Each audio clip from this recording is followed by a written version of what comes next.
cewek yang ngajak ngobrol Siska itu korban kecelakaan.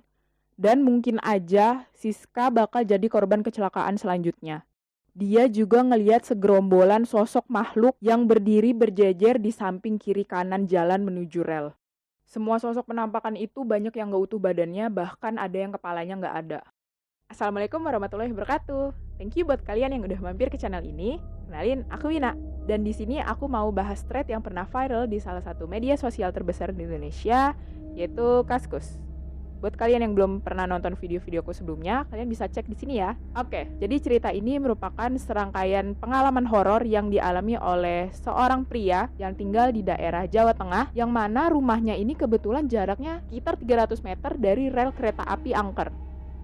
Kenapa dibilang angker? Ya karena rel kereta api ini hampir setiap tahunnya merenggut banyak nyawa. Tanpa berlama-lama lagi, let's check it out. Oke guys, karena sebentar lagi kita mau tahun baruan dan masih dalam suasana tahun baru, gue mau coba ceritain pengalaman tahun barunya si Agan dan teman-temannya. Dalam rangka menyambut tahun baru, si Agan ini mau merayakan tahun baru bersama dengan teman-temannya. Ada 5 orang temannya, yaitu ada si Andi, ada Huda, ada Siska, Rudi, dan pacarnya si Andi. Yang di ceritanya si Agan itu nggak disebutin nama dari pacarnya si Andi itu. Nah, si Siska ini pacarnya Huda, si Rudi sepupunya si Agan.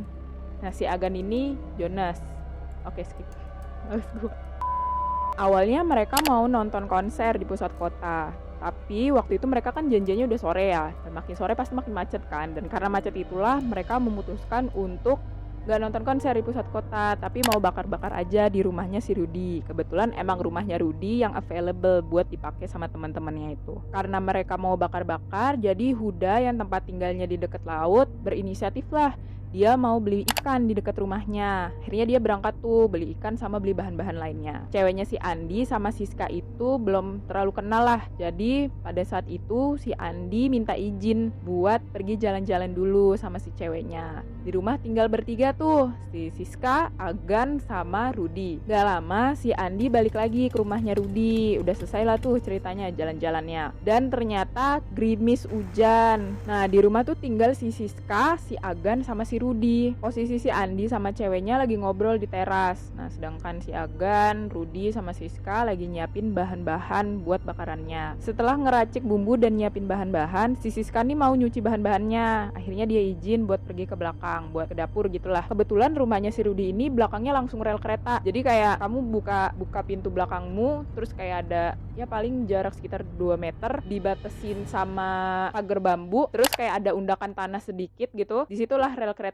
Jadi di sini posisinya rumah itu lebih rendah daripada rel kereta. Setelah si Agan sama si Rudi nyalain api, terus ngobrol-ngobrol ya sekitar setengah jam lah. Akhirnya mereka mulai nyadar, kok ini si Siska nggak balik-balik ya. Si Agan nyamperin ke teras nggak ada, cuma ada si Andi sama ceweknya. Terus si Agan nyamperin lagi ke belakang, nggak ada, cuma ada cabai bekas dicuci sama si Siska. Akhirnya ditanya ke Rudi, Rud, kamu lihat Siska nggak? Aku cuma lihat cabenya doang nih, kata si Agan. Terus Rudi jawab, di kamar mandi kali. Akhirnya si Agan nyari, tetap aja nggak ketemu. Ya udah, karena nggak ketemu, akhirnya si Agan nyuruh Rudi buat ngecek di samping rumah, mungkin ada kali ya si Siska. Gak lama si Rudi teriak manggil si Agan, dan ternyata Siska lagi duduk di atas rel kereta sambil ngobrol sama orang, padahal orang itu nggak ada gitu loh. Jadi si Siska kelihatannya ngobrol sendiri. Dari kejadian si Siska ngobrol sama orang yang nggak kelihatan ini, si Agan udah feeling kalau bakal ada kejadian-kejadian aneh yang bakal menimpa mereka di malam tahun baru.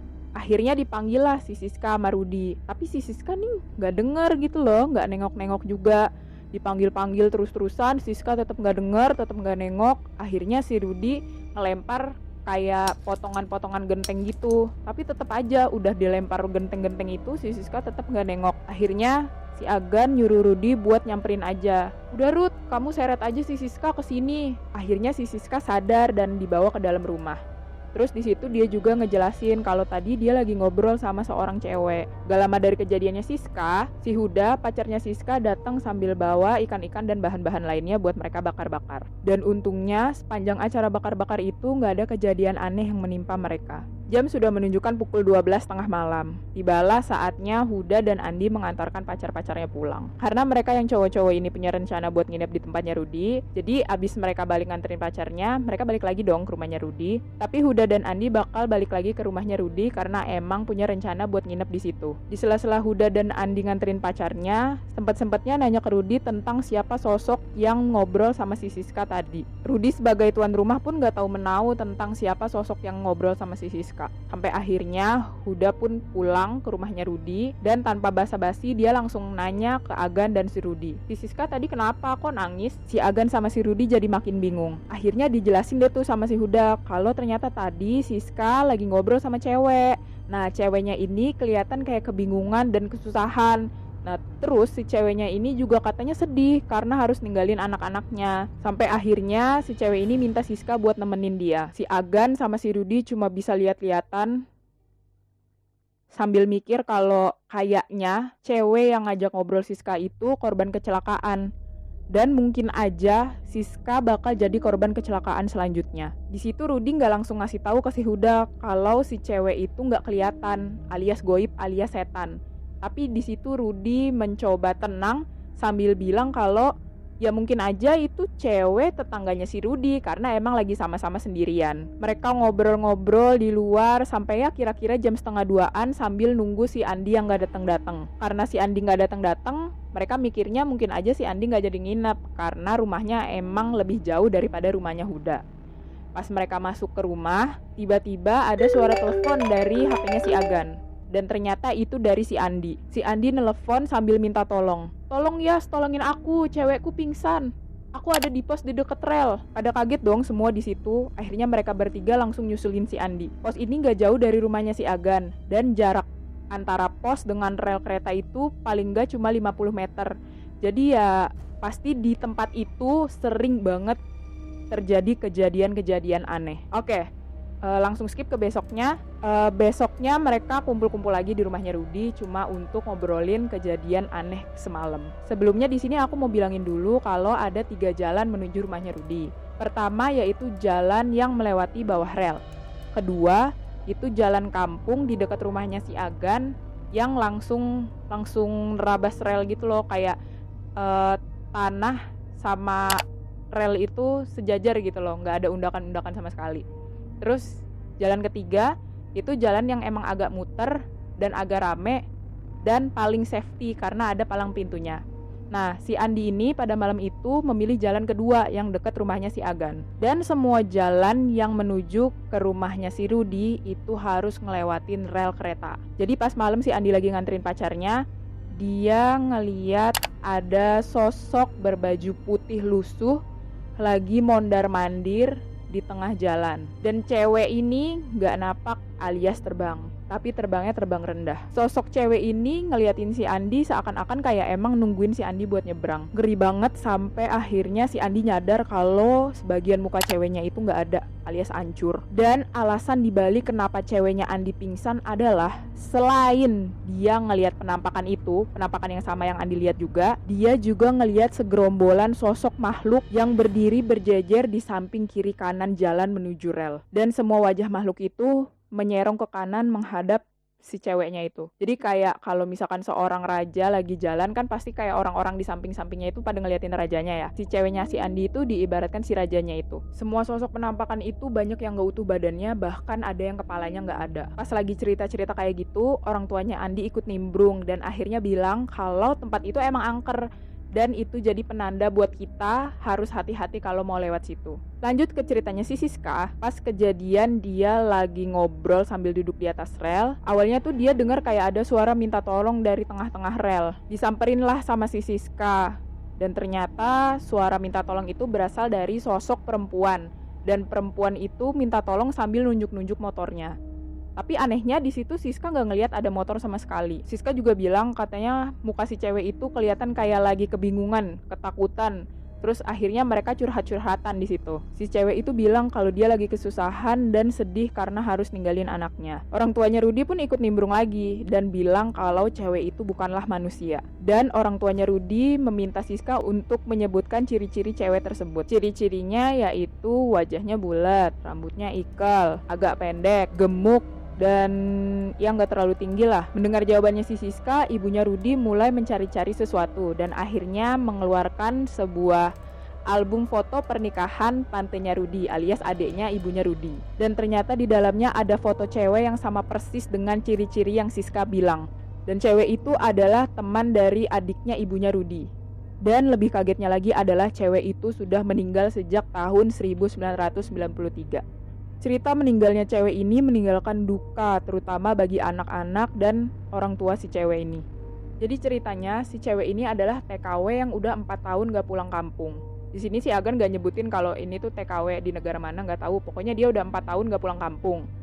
Sampai akhirnya pada tahun 1993 dia punya kesempatan buat pulang kampung dan melepas rindu dengan orang tua dan juga anak-anaknya. Nah, si cewek ini punya 2 orang anak, masih TK dan masih SD. Jangan ditanya suaminya kemana, karena katanya suaminya udah gak peduli lagi sama cewek itu dan anak-anaknya. Jadi ya udah, dia fokus bekerja untuk membahagiakan anak-anaknya aja. Selama di kampung halaman, dia menggunakan uang hasil jerih payahnya dia untuk memenuhi semua kebutuhan anak-anaknya.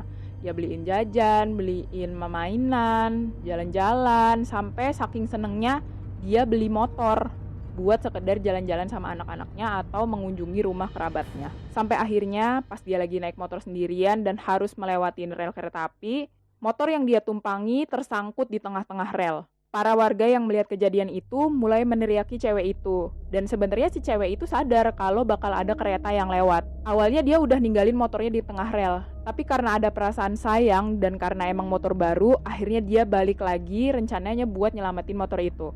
Tapi belum sempat dia nyelamatin motor itu, dia udah keburu tewas ketabrak kereta. Balik lagi ke ceritanya Siska, ternyata Siska ini bukan satu-satunya orang yang pernah didatengin sama si cewek ini. Pernah suatu ketika, belum seminggu setelah kematian si cewek ini, ada cerita dari abang ojek. Abang ojek ini pada saat itu malam-malam lagi mau menawarkan jasanya kepada seorang wanita yang sedang berdiri di pinggir jalan.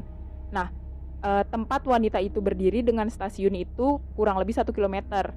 Jadi karena waktu itu malam-malam dan gak mungkin juga ada angkot yang lewat, si abang itu nawarin jasanya ke wanita itu. Dan akhirnya wanita itu mengiyakan dan minta diantar ke sebuah rumah. Sepanjang perjalanan obrolan mereka cuma sekitar nunjuk-nunjukin arah agar cepat sampai ke rumah. Sampailah mereka di depan sebuah rumah dan si cewek itu langsung masuk ke rumah. Di sini abang ojek itu belum mikir yang aneh-aneh karena ya dikiranya emang mau ngambil ongkos gitu loh buat bayar si abangnya. Tapi ternyata si cewek itu langsung keluar lagi dan bilang kalau anak-anaknya sudah tidur dan minta diantar lagi ke suatu tempat untuk mengambil motornya. Tempat itu adalah rel di belakang rumahnya si Rudy. Bahkan si abang ini udah sempat turun dari motornya buat nolongin si cewek itu buat ngambilin motornya. Tapi akhirnya dia memutuskan untuk balik lagi karena belum ngunci stang motor. Pas dia balik lagi ke rel, ternyata cewek itu udah hilang. Di sini abang ojek nggak ada pikiran aneh-aneh apapun, apakah dia dikerjain sama setan atau apa. Dia di sini sedikit kesel karena dia ngiranya dia dimainin sama perempuan yang emang gak bisa bayar ojeknya dia. Akhirnya dia balik lagi ke rumah yang pertama, yang awal, terus ngetok-ngetok pintu dan akhirnya pintunya itu dibukain sama seorang pria. Pas pintunya dibuka, kelihatan di dalam rumahnya masih ada gelaran tikar dan karpet. Ada juga bunga melati di dalam toples kaca dan kursi-kursi yang masih ada di luar kayak orang abis ngadain pengajian takziah abis ada orang yang meninggal. Tukang ojek itu mulai ngejelasin ke pria yang membukakan pintu.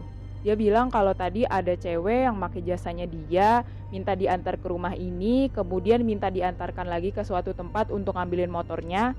Tapi ternyata pas disamperin lagi, cewek itu nggak ada. Dan si tukang ojek ini datang balik ke rumah ini bermaksud untuk meminta ongkos atau meminta bayaran atas jasanya. Setelah dia ngejelasin kayak gitu, muncullah seorang ibu-ibu dari dalam. Dan si ibu itu ngejelasin kalau di rumah itu satu-satunya cewek ya cuma dia, nggak ada cewek lain. Ada cewek lain tapi ya udah meninggal. Tapi si tukang ojek ini tetap kekeh. Sampai akhirnya dia ngeliat dan nunjuk satu foto di dinding. Dan foto itu adalah cewek yang belum lama meninggal karena kecelakaan kereta. Dan ternyata cewek itulah yang menjadi penumpangnya si abang ojek. Sontak saja ibunya langsung kaget dan menjelaskan bahwa cewek yang sedari tadi diantar oleh abang ojek adalah arwah dari cewek yang meninggal belum ada seminggu.